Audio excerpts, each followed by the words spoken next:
তো আজকে আমরা খুব গুরুত্বপূর্ণ একটা ইন্ডিকেটর সম্পর্কে জানবো বা ইন্ডিকেটরের একটা বিষয় সম্পর্কে জানবো, যেটা দিয়ে আমরা খুব সহজেই যে কোনো একটা স্টক ভবিষ্যতে বা কিছুদিন পরে উঠবে অথবা কোনো একটা স্টক সেটা নিচের দিকে নামবে কিনা সেটা আমরা আগেভাগে জেনে যাব। তো এটার জন্য যেটা খুব গুরুত্বপূর্ণ আমাদের জানা, সেটাকে বলা হয় হচ্ছে ডাইভারজেন্স। তো ডাইভারজেন্স কি এবং ডাইভারজেন্স কিভাবে কাজ করে এবং কেন ডাইভারজেন্স হয়, হ্যাঁ, এবং কত রকমের ডাইভারজেন্স হয় এবং কীরকমভাবে আমরা ট্রেড নেব সেটা আমরা আজকে জেনে নেব।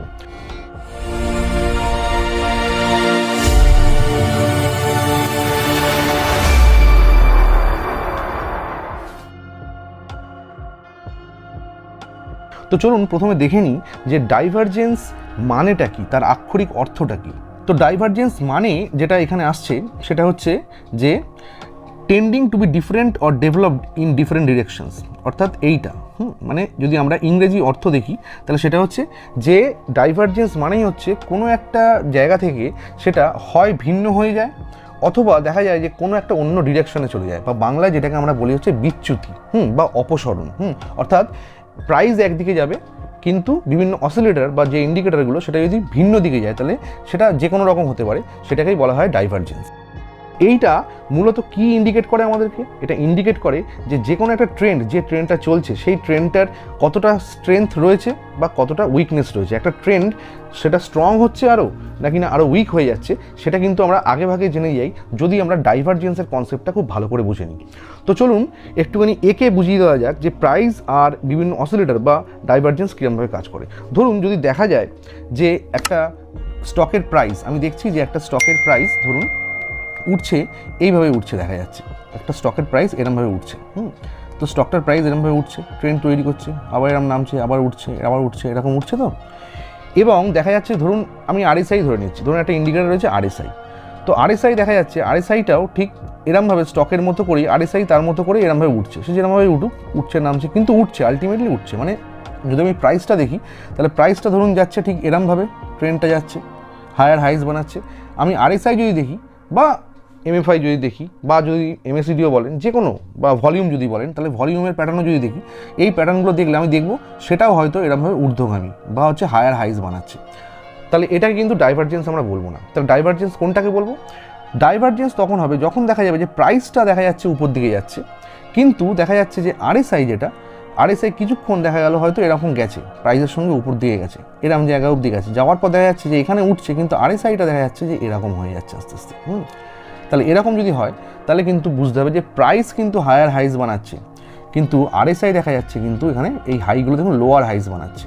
তাহলে এই জিনিসটাকেই বলা হচ্ছে ডাইভারজেন্স। ঠিক তেমনভাবেই যদি আমি উল্টো দিক থেকে দেখি, যে উল্টো দিক থেকে যদি দেখা যায় তাহলে দেখব যে ধরুন একটা প্রাইস, সেই প্রাইসটা ডাউন ট্রেন্ড চলছে, প্রাইসটা এরকম নামছে, নিচের দিকে নামছে, এবং দেখা যাচ্ছে যে আরএসআইটাও যদি নিচের দিকে নামে তাহলে ওটা ঠিক আছে, ওকে, কারণ হচ্ছে এইগুলো কপি করে, দেখা যায় হচ্ছে বিভিন্ন অসিলেটর প্রাইসকে কপি করে।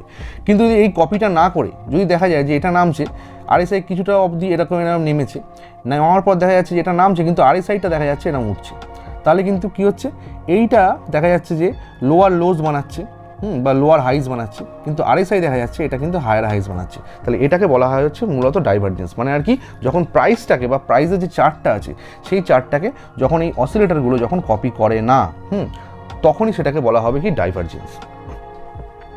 তো এবার জেনে নিই যে ডাইভারজেন্স কত রকমের হয়। দেখুন ডাইভারজেন্স কিন্তু মূলত দু রকমের হয়। একটাকে বলা হয় হচ্ছে পজিটিভ ডাইভারজেন্স বা বুলিশ ডাইভারজেন্সও বলা হয়, আর একটাকে বলা হয় নেগেটিভ ডাইভারজেন্স বা বিয়ারিশ ডাইভারজেন্স। তো পজিটিভ ডাইভারজেন্স কাকে বলে সেটা আগে দেখে নিই। দেখুন পজিটিভ ডাইভারজেন্সের নিয়ম হচ্ছে, প্রথমত পজিটিভ ডাইভারজেন্স কিন্তু ডাউন ট্রেন্ডে ঘটবে, যখন ডাউন ট্রেন্ড চলছে তখন হচ্ছে কিন্তু পজিটিভ ডাইভারজেন্সের সম্ভাবনা থাকে বেশি। ধরুন ডাউন ট্রেন্ড কীরকমভাবে চলছে, যদি দেখা যায় যে একটা প্রাইস বা একটা কোনো চার্ট, সেই চার্টটা দেখা যাচ্ছে যে এরমভাবে তার প্রাইসটা নিচের দিকে নামছে, ক্রমাগত নিচের দিকে নামছে, ঠিক আছে, এরম উঠছে, আবার এরম নামছে, নেমে গেল, আবার এরম উঠলো, আবার এরম নেমে গেল, আবার একটু উঠে আবার এরম নামছে, তার মানে আলটিমেটলি কিন্তু সেটা ডাউন ট্রেন্ডই বলছি আমরা।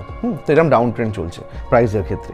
কিন্তু যদি দেখা যায় অর্থাৎ প্রাইসটা কী করছে, প্রাইসটা হচ্ছে লোয়ার লোজ বানাচ্ছে, আমি দেখছি প্রাইসটা হচ্ছে আস্তে আস্তে দেখা যাচ্ছে লোয়ার লোজ বানাচ্ছে, এইটা লো, এইটা তার নিচে, এটা তার নিচে, এটা আরও নিচে, তার মানে কি এটা ক্রমাগত লোয়ার লোজ বানাচ্ছে।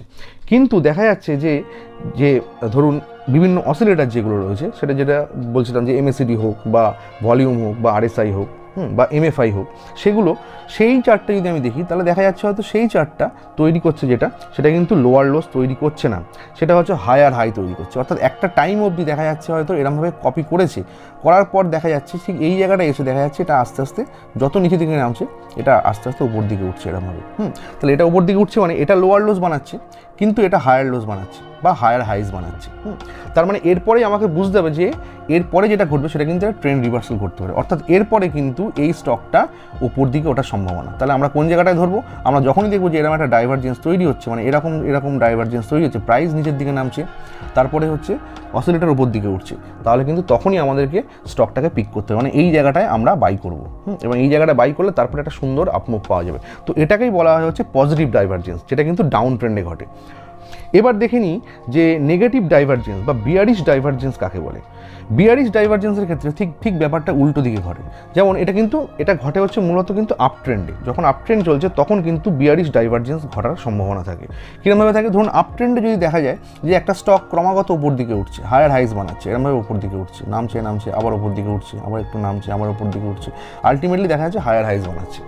তো এবং দেখা যাচ্ছে যে অসিলেটর যেটা মানে RSI বা MFI যেটা বলছিলাম, সেই ইন্ডিকেটারগুলো দেখা যাচ্ছে যে কিছু দূর দেখা যাচ্ছে ওরমভাবে চার্টকেই কপি করছে, সে কপি করতে করতে দেখা যাচ্ছে একটা জায়গায় গিয়ে হয়তো আস্তে আস্তে এরমভাবে নিচের দিকে নামছে, মানে প্রাইস ওপর দিকে উঠছে কিন্তু এটা নিচের দিকে নামছে এরমভাবে। তাহলে এরকম যদি হয় তখন আমরা দেখতে পাবো সেটা হচ্ছে যে প্রাইস বানাচ্ছে হচ্ছে হায়ার হাইজ, প্রাইস হচ্ছে সবসময় হায়ার হাইজ বানাচ্ছে আমরা দেখছি। তো আলটিমেটলি হায়ার হাইজ বানাচ্ছে প্রাইস, কিন্তু দেখা যাচ্ছে যে যেটা অসিলেটর বা যেটা ইন্ডিকেটর সেইটা কিন্তু দেখা যাচ্ছে লোয়ার লোজ বানাচ্ছে একটা জায়গায় কপি করেছে, কিন্তু এখান থেকে আর কপি করছে না, এখান থেকে দেখা যাচ্ছে লোয়ার লোজ বানাচ্ছে। তাহলে এখানে ডাইভারজেন্স ঘটছে এবং সেক্ষেত্রে হচ্ছে কি সেটাকে বলা হয় হচ্ছে বিয়ারিশ ডাইভারজেন্স বা নেগেটিভ ডাইভারজেন্স। এবং সেখান থেকে সম্ভাবনা হচ্ছে প্রাইসটা হয়তো, কারণ এখানে আস্তে আস্তে RSI মানেই তো রিলেটিভ স্ট্রেংথ ইন্ডেক্স, তো স্ট্রেংথটাকে বোঝাচ্ছে। তো RSI দিয়ে যদি আমি কাজ করি তাহলে কিন্তু দেখবো যে স্ট্রেংথ কমছে, প্রাইস উপরে উঠছে কিন্তু স্ট্রেংথ কমছে প্রাইসে ওঠার, তার মানে আর হয়তো বেশি দিন এই ট্রেন্ডটা চলবে না, তারপরেই হয়তো ধাপ করে এখানে নিচে নামবে। তাহলে এই জায়গাটায় হচ্ছে আমরা সেল করবো। তাহলে এরমভাবে ডাইভারজেন্সকে খুব সুন্দরভাবে কাজে লাগিয়ে কিন্তু আমরা যে কোনো একটা স্টক সেল বা বাই করতে পারি।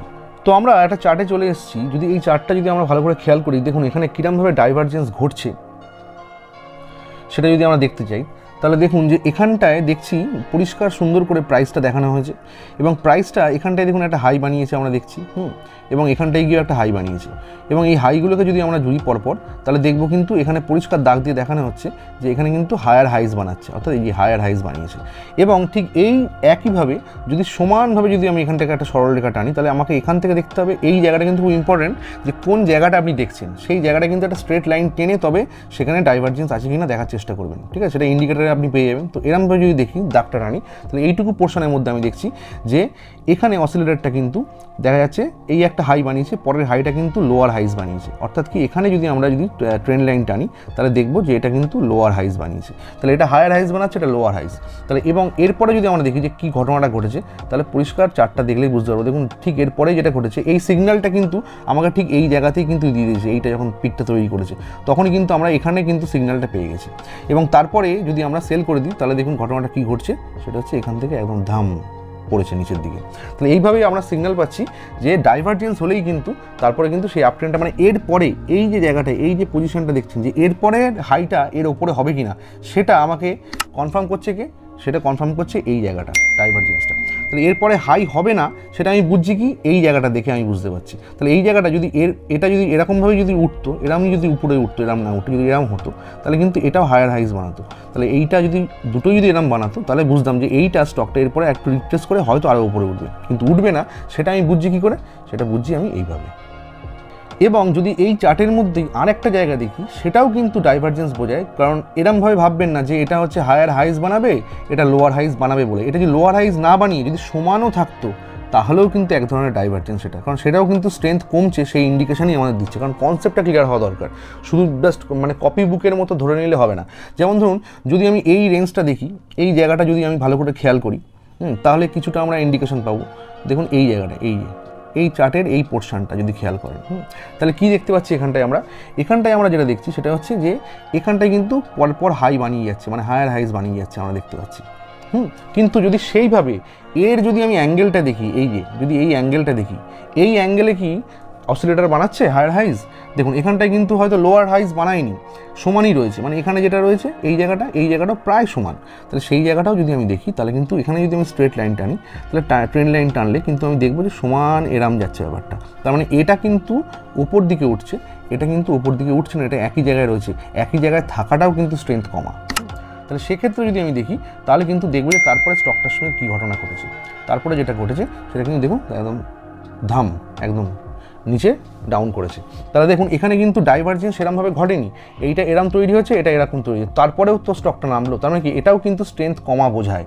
তাহলে এইভাবে ডাইভারজেন্সকে কাজে লাগিয়ে আমরা খুব সুন্দরভাবে ট্রেড নিতে পারি এবং একটা স্টক ওঠার আগেই বুঝে যেতে পারি যে ডাইভারজেন্স ঘটছে, মানে এরপরে কিন্তু স্টকটা উঠবে।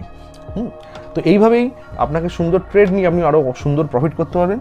তো আশা করি ডাইভারজেন্স বোঝা গেছে। এরপরে ডাইভারজেন্সের ওপর অন্যান্য অসিলেটরের ওপর ডাইভারজেন্স নিয়ে ভিডিও দেওয়া হবে, তাহলে কনসেপ্টটা আরও ক্লিয়ার হয়ে যাবে। তো আশা করি ভিডিও ভালো লেগেছে। ভালো লাগলে সঙ্গে থাকুন। Reach the reaches.